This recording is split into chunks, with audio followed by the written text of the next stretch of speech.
Katakan, katakan di mana Muhammad dan Abu Bakar? Is, siapa sih ya yang mencari Nabi tapi kok marah-marah seperti itu? Penasaran seperti apa cerita selengkapnya? Yuk simak bersama, ini dia kisahnya. Assalamualaikum warahmatullahi wabarakatuh. Sejarah peradaban Islam menuliskan seorang sahabiah tangguh berjuluk Zatun Nitokoin, wanita pemilik dua selendang. Iya, dialah Asma binti Abu Bakar As-Siddiq. Asma adalah putri dari sahabat Abu Bakar radhiyallahu anhu dan kakak dari Aisyah radhiyallahu anha, istri tercinta Rasulullah Shallallahu alaihi wasallam dari ibu yang berbeda. Asma lahir 27 tahun sebelum Rasulullah hijrah. Beliau merupakan golongan as-sabiqunal awalun, orang-orang yang pertama masuk Islam, yakni sebagai orang yang ke-18 memeluk Islam.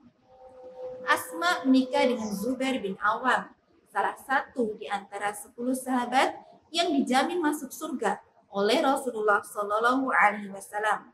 Asma berkata, "Ketika aku menikahi Zubair, dia belum punya rumah, juga tidak punya hamba. Dia tidak memiliki apa-apa di muka bumi ini selain kudanya. Akulah yang menggembala kudanya, memberinya makan dan merawatnya. Aku juga menggiling kurma, menggembala unta, membuat minum, dan membuat roti. Sebenarnya aku tidak pandai membuat roti. Tetanggaku orang-orang Ansor-lah yang membuatkan roti untukku. Mereka adalah wanita-wanita yang ramah." Asma adalah seorang wanita yang cerdas, berkepribadian luhur, dan berkemauan kuat. Beliau juga seorang penyair yang pembicaraannya jelas dan tegas. Kata-katanya memperlihatkan kebijaksanaan. Sahabat-sahabatnya senang mendengar nasihat darinya. Asma juga memiliki banyak pengetahuan dalam meriwayatkan hadis. Selama hidupnya, Asma telah meriwayatkan dari Rasulullah Shallallahu alaihi wasallam sebanyak 58 hadis. Peran Asma dalam peristiwa hijrah Nabi tak main-main. Ketika Nabi berangkat ke Madinah bersama Abu Bakar, mereka bersembunyi di Gua Sur selama 3 hari untuk menghindari kejaran orang-orang Quraisy. Karena kehilangan jejak mereka berdua, kaum Quraisy yang dipimpin Abu Jahal mendatangi rumah Abu Bakar. Ketika pintu dibuka oleh Asma, Abu Jahal pun berkata, "Katakan, di mana Muhammad dan Abu Bakar?" "Demi Allah, aku tidak tahu. Mengapa kau bertanya kepadaku? Sejak kapan lelaki Arab memberitahu kepada anaknya kemana mereka akan pergi? Bukankah Abu Bakar berdagang ke banyak tempat tanpa memberitahuku?" Jawab Asma tanpa merasa takut sedikit pun. Abu Jahal marah. Diulang lagi pertanyaannya yang akhirnya mendapat jawaban dari Asma. "Bukankah sudah aku katakan bahwa Abu Bakar bisa pergi kemana saja? Apalagi Muhammad yang bukan ayahku." Abu Jahal naik pitam. Sebuah pukulan keras dari tangannya yang kasar menghujam kepala Asma, hingga kepala Asma berdarah dan antingnya terlepas dari telinganya. Tanpa disadari, Abu Jahal telah menghinakan dirinya sendiri, karena pada waktu itu tak ada satu orang Arab pun yang memukul wanita merdeka. Sehingga pada waktu itu Abu Jahal adalah seburuk-buruk orang Arab. Tak lama kemudian Abu Quhafa, kakek Asma, mendatangi Asma karena dia mendengar bahwa Abu Bakar telah meninggalkan kota Mekah. Abu Quhafa mengkhawatirkan keadaan cucu-cucunya karena ditinggal oleh ayahnya. Ia pun menanyakan kepada Asma tentang harta yang ditinggalkan oleh ayahnya untuk kehidupan mereka. Asma sangat memahami kekhawatiran kakeknya. Sebenarnya Abu Bakar telah membawa semua hartanya. Asma pun mencari cara untuk menenangkan hati kakeknya. Ia mengumpulkan batu kerikil dan memasukkannya ke dalam lubang penyimpanan uang ayahnya dan menutupinya dengan sehelai kain. Kemudian ia menuntun kakeknya, meletakkan tangan kakeknya yang buta itu di atas tumpukan batu kerikil tersebut. Abu Quhafa mengira bahwa tumpukan batu kerikil itu adalah uang dirham yang banyak. Ia pun merasa lega. Setelah 3 hari bersembunyi di Gua Thur, Rasulullah Shallallahu Alaihi Wasallam memutuskan untuk melanjutkan perjalanan ke Madinah. Asma pun mempersiapkan perbekalan makanan dan minuman untuk mereka berdua. Tetapi Asma lupa tidak membawa tali untuk mengikat bekal tersebut.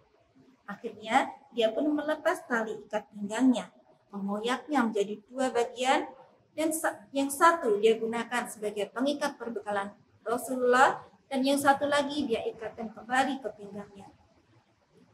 Melihat apa yang dilakukan Asma, Rasul pun menjuluki Asma dengan julukan Zatun Nitaqai, yang berarti wanita pemilik 2 selendang.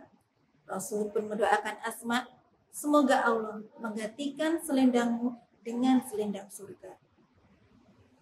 Semua peristiwa itu terjadi ketika Asma dalam keadaan hamil.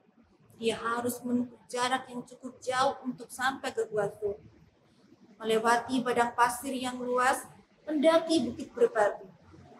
Meskipun peluh bercucuran dan kaki terasa sakit, dia tak menyerah. Asma juga orang yang sangat dermawan seperti ayahnya. Terkenal dengan kemurahan hati, meskipun dirinya sendiri dalam keadaan sempit. Prinsip hidupnya adalah menyedekahkan apa yang ada tanpa menyimpannya hingga esok hari. Asma pernah mendatangi Rasulullah dan berkata, "Ya Nabi Allah, aku tidak memiliki apa-apa di rumahku, kecuali yang dikirimkan Zubair untukku. Salahkah jika aku menginfakkan sebagian apa yang dibawakannya itu?" Baginda Rasulullah pun menjawab, "Infakkanlah sebatas apa yang kau sanggup. Jangan engkau mengumpul harta, atau Allah akan menahannya darimu." Asma sangat yakin bahwa dengan banyak bersedekah akan menambah rezeki dan menyelesaikan masalah. Pun begitu dengan Zubair suaminya. Beliau adalah seorang yang terhormat, mulia, dan sukses dalam berdagang. Dan beliau tidak segan-segan untuk menginfakkan seluruh hartanya di jalan Allah. Ketika usia Asma telah semakin tua, Allah Subhanahu wa Ta'ala memberikan ujian untuk Asma, yakni sakit pada kedua matanya hingga mengalami kebutaan. Asma pun wafat pada usia yang ke-100 tahun, yakni pada tahun ke-73 setelah Rasulullah hijrah. Sebuah pelajaran yang sangat berharga untuk kita semua. Tak hanya menampakkan keberanian, tapi kepatuhannya kepada Allah, suami dan ayahnya. Pengorbanannya yang luar biasa, sikap dermawan, dan kecermelangan dalam berpikir adalah cermin kepribadiannya. Bersama suaminya Zubair bin Awam, membentuk keluarga yang sakinah, mawadah, warohmah. Bukan karena limpahan harta, tapi karena limpahan barokah dan rahmat dari Allah Subhanahu wa Ta'ala. Karena ahli keluarganya menempatkan kecintaan kepada Allah dan Rasulnya di atas kecintaan-kecintaan yang lain. Inilah sekelumit kisah Asma binti Abu Bakar As-Siddiq, the honorable, smart, courageous, strong heart, strong faith, and generous woman.